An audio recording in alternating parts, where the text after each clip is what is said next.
Pangarap mo bang makarating sa lugar kung saan umuulan ng snow? Oo naman syempre. Alam ko na ang inyong sagot. Paano kung isama kita sa Kamchatka? Papayag ka kaya?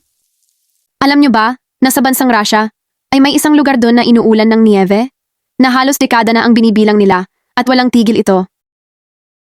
Ang Kamchatka ay matatagpuan sa dulong silangan ng Rusya. Ito ay nasa pagitan ng dagat ng Okhotsk, na nasa kanluran at ng karagatang Pasipiko. Ang lugar na ito ay halos matindi ang dinaranas na kalamidad dahil walang tigil ang pag-ulan doon ng nieve. Bawat patak nito sa lupa ay patuloy din itong nakakasagabal sa mga residente doon dahil nabubuo ito na tila ba ay isang bundok din. Sa walang tigil na pag-ulan ng snow doon, halos lahat nga ng kabahayan roon ay nalubog na. Wari ba'y inilibing sila ng buhay ron? Kung kaya't ang ilang mga residente doon may kanya-kanyang estilo at diskarte, kung papaano nga nila tibagin ang mga nabuong tipak ng nieve. Ang iba naman ay napipilitang tumalon sa mga bintana ng kanilang mga bahay para lamang makalabas ang ilang mga residente doon.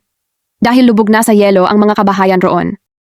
Ang ilang mga kabahayan naman, pati kanilang mga bubong at halos hindi na rin makita. Marami na rin ang kinitil na buhay ng mga residente doon. Kaugnay ng avalanche na ito.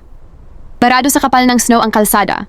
Halos nagkaubusan na rin ng supply na pagkain ng mga pamilihan doon. Kaya naman nagdeklara ang mga lokal na otoridad doon ng emergency. Ang patuloy na pag-ulan ng yelo doon ay patuloy na tumataas sa pagitan ng 10 hanggang 40 talampakan.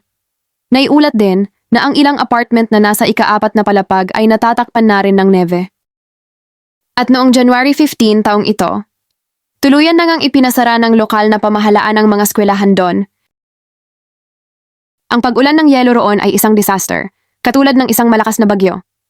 Mas malala ito dahil matinding lamig ang kalaban nila. Okay, mga ka-reaction, anong masasabing nyo?